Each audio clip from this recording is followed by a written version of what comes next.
So I'm here in Copley, Ohio. I got to pick up a washer and dryer. My kids, as much as I say don't overload the washer because the dryer can't handle that much, they will shove everything into that washer it can. So I'm here to pick up a commercial coin-operated washer and dryer because I'm tired of fixing washers and dryers. And yeah, as much as I can tell them, like, don't do it. Like, that just isn't gonna. It's kind of like the black rice thing that my buddy Dan taught me. My boys, they take food and drink into their bedrooms so they can play their video games, and their room is just covered in like bowls and dishes and snack wrappers, and as much as you tell them, they don't clean up. So my buddy Dan says, hey, get some of that black rice, the black rice. I'm like, what are you talking about? He says, yeah, I sprinkle a little black rice around there. I go, oh my gosh, you got mice. And like really make them feel like they're slobs, but don't tell them it's black rice. I'm like, that's brilliant. That's brilliant. How many times in life do we need black rice to actually get moving, So, yeah, I'm just going to solve the washer and dryer problem, like, in an industrial way. I make $1 a load, $2 a load. I know what you're thinking.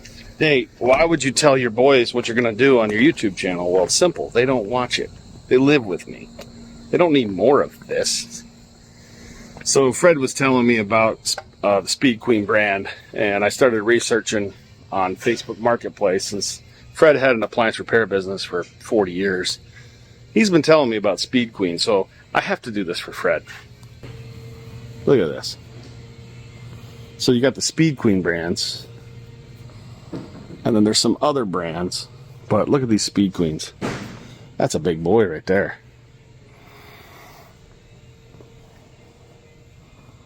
A lot of Speed Queens. Dexter, never heard of Dexter. This Hoibsch. How do you say that word? Hoibsch? Hubish? Hubsch? It's Hipsch. Hipsch. Yeah, okay. Yeah. It's actually made by Speed Queen also. Is it really? Yeah, yeah, it's the same. Hipsch is a Speed Queen. Yeah. Who else is Speed Queen? Unimac is Speed Queen. No kidding.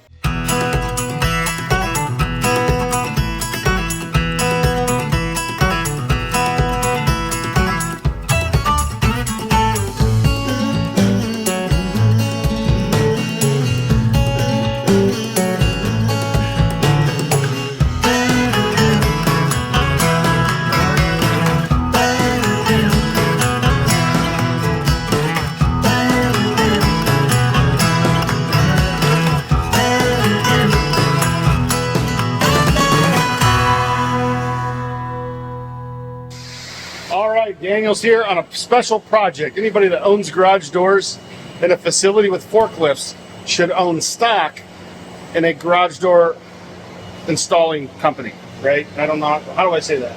You should own stock in a garage door company. Right, yes, absolutely. People will try to time it, including me. So I'm guilty too. Actually, I've never hit a garage door. I haven't yet. They don't even let me get on the forklifts anymore. But Daniel's got a project where he's going to, well, I'll let you explain it. Hold on. All right, what are we doing, Daniel? Well, we're going to use some microwave sensors to detect the motion in front of this door and on the outside of that door. We're going to sense traffic going towards the door, and if the door is not all the way up and there's traffic moving towards it, we're going to sound an alarm and flash a light. We'll indicate with the green light and everything's okay, and hopefully we keep forklifts out of the door. How annoying is the alarm? Oh, it's annoying. Good. You're going to hear it. With one inside and outside, it'll definitely get the whole plant's attention. All right. Idea is if you're moving, I think you said the sensor, if you're moving towards the door, if the door is not all the way up, it's going to scream at you. Yep. If you're moving away from it, it'll ignore that. Okay. So they could potentially put it down as you're coming through. Maybe. I don't know. They'll figure, if there's a loophole, they'll find it. That's right. No way. That's like these guardrails over here. These guardrails, that's just so they know they can just run that forklift right along. It's just a guide. That's what that is. And the fence to let them know how close they were. Yeah, a friend of mine told me that. He's like, you're going to put guardrails in? You know what they'll do? Actually, no, the guardrails have done their job. My team doesn't really do that. I'm just teasing. So, let's see. Lights, sensor. These are also the alarms. Yep. And then this is a magnetic. Yep. That'll let people know. Magnetic reed switch will sense it fully open and fully closed. So my investment in this is less than a garage door. Yes, absolutely. Yeah. And downtime from the garage door being down and, you know. Yeah, we have a door at our shop. Got back through. I saw that. I'm going to have to put a picture of that in the video. Daniel's door. Yep, put Daniel's door on there. I did not back through it. No, it happens. Cool. All right, Mike's going to help me with this new alarm system. Go ahead, Mike. And I come towards the door. If you go backwards, it's fine.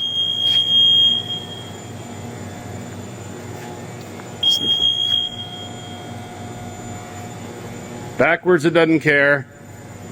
Forwards, it does. Now, go all the way up. If I'm going backwards, it doesn't care. If I'm going forwards, until it reaches where the sensor is, it's going to beep. But now it won't beep if I'm moving. Green light. That thing's pretty, you think this will save our door? Unless somebody actually sticks their foot on the gas pedal. Let me try it out here. That's an alarm? Yep. I'm coming. Doesn't like it. Does it stop it or did you do that? I stopped it. Oh yeah, baby. I'm coming in. If I was a forklift, I'd take that door out. Cool. No alarm? Alarm. Oh, wait a minute. When we're going down... Try that again. Did you notice that?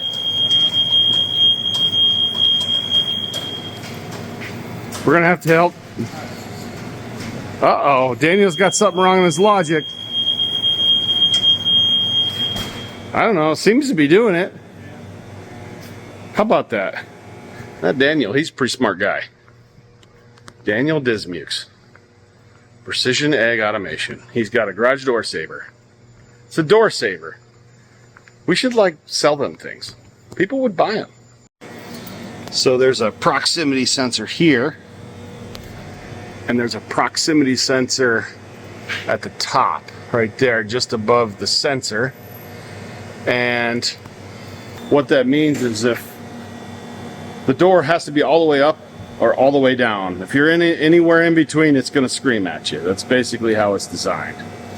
You know, I really wanted the thing to say something like RoboCop, like stand back, or, you know, like Terminator, like Arnold going, get down, something like that. Some sort of a, what do you call it, a famous person's voice. But it had to be like, you're getting too close, you idiot, or something like that. You know, I'll be the one that hits the garage door. Guarantee it. Well, you see, like, why I like working with guys like Daniel? Like, the guy invented that. I said, this is what I want. And then he, like, just made it. He programmed it. PLC, logic, whatever. And he can just make things. That's why I'm certain that when it's all said and done, we're going to have one of the most high-tech maple syrup packaging facilities in the world, if we don't already, because of the things that he's helped me do. And there are things that we haven't even invented yet that we will be able to bring to the maple industry, and I'm excited about that. So big thanks to Daniel. Glad he's on our team. So now, heading to the farm. I've got some orders. I know what you're thinking, Nate. Why? Sawmill orders, like some lumber. I put an ad on Facebook for a pile of lumber, and it sold. It could have sold like 10 times. I underpriced it. But what I found is by doing that, I was able to get another 4 or 5 orders and just mail people what they need.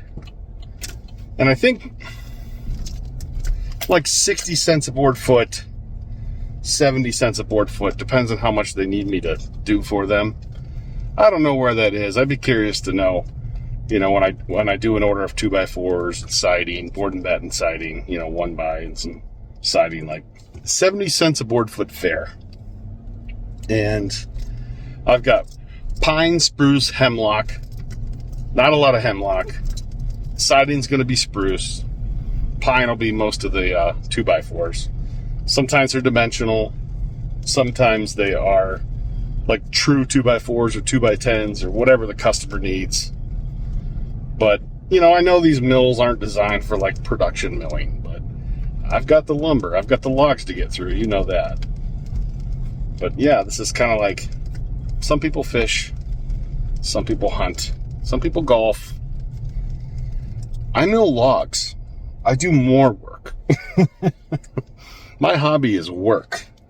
So I'm going to kind of try to pick through this and find the material that people want without getting sprayed by a skunk.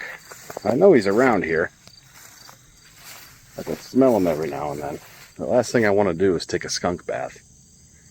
But I got orders for hemlock, pine, spruce. Just making sure I got everything I need.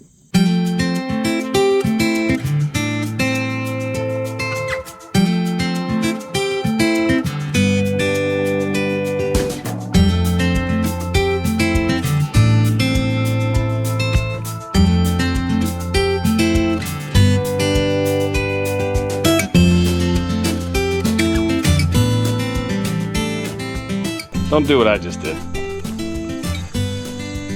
This is what the result of that is. Kind of dumb.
Making a dent in it. Long ways to go. It's a lot of blade sharpening and sawmilling to get through that big pile, that's for sure. But let me show you what we got here. Definitely use this spruce for some siding. I rolled it under here because I know it's going to rain. And I don't want to deal with wet slabs. So we got spruce, I think pine. I'm going to have to figure out what's what. I think that's pine. Not really sure until I cut into it what I got. So, anyways, that's the plan. We got a nice little pile here. Got it under roof so it's not going to get wet. You can tell, you know, the sky is pretty ominous. We're definitely going to get some rain.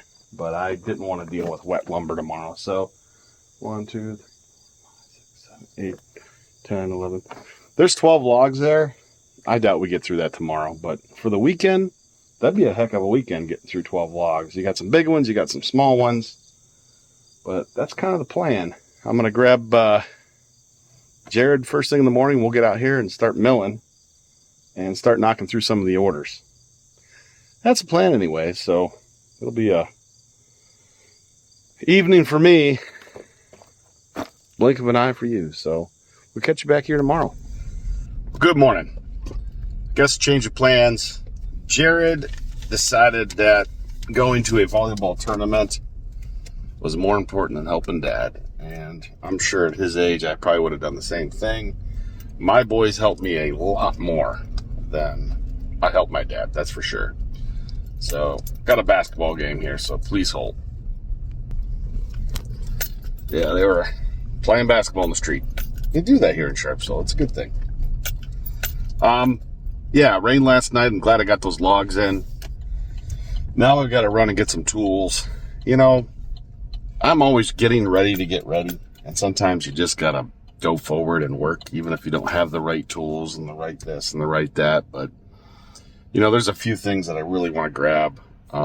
Just watching and talking to Dan from Two Guys Timber Framing, he's got some really good things that I just never thought of. I was always a guy that would cut the top of the log off and flip it 180 degrees. And then watching and seeing how he's using that square to make sure the cant is level with the blade. I mean, that's all that matters. Boom. I mean, that's, yeah, I didn't think through it. So I watch a lot of Sawmill channels to learn. And I've got a ton of orders right now. I think I'm just procrastinating because I know how much work this is going to be with a manual mill. And I don't have a helper today. That's the one thing I can tell you. I don't have a helper. Maybe I'll call Fred. I need somebody to help me out. It's just so much easier when you got two guys. But I got to clean up around the mill, man. It's just a mess.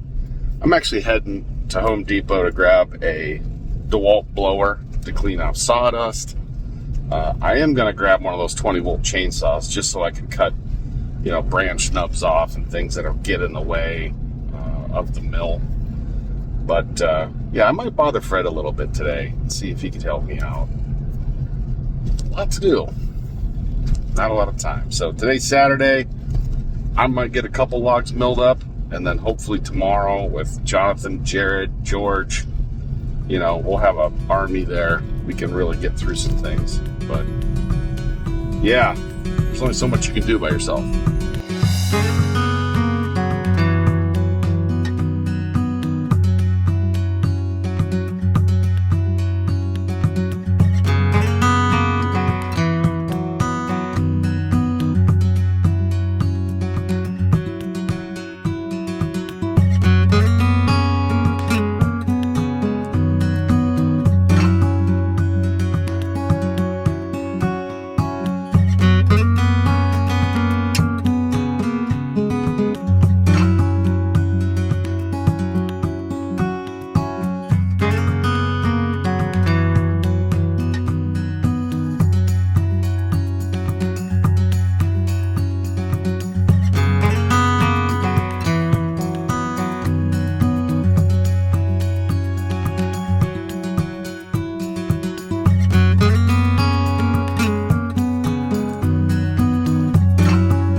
I mean, we'll just load it right into the tooth. If you want to, you can carry it over with me.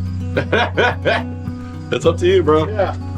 If the grapple's not open. But all you do is slide it down, and then I'll put the tractor right here, and we'll throw it right in. So usually you got a guy that's running the saw, then you got a guy that's taking the lumber off and emptying the sawdust bucket. And then you work together on the logs, like putting it on. Once you do it with each other a couple times, you actually get really fast. Like Austin and I would have this milled already.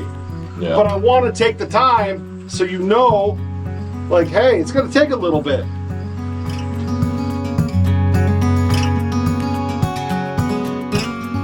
Flip it over. Right, now slide it toward you.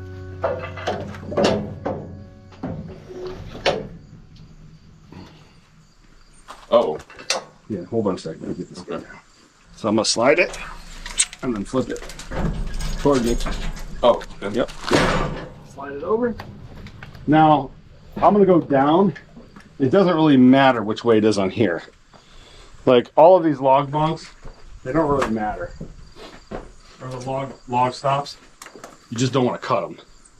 So, this guy, down just about as far as you can go. You can almost use these if you want. Yeah. Keep going down further. There, none. Yep.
blade speed up.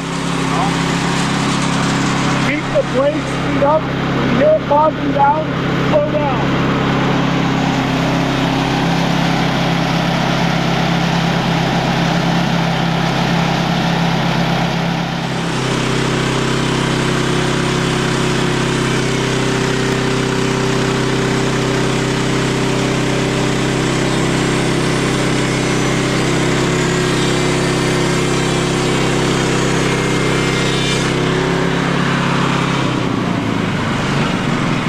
Nice, dude.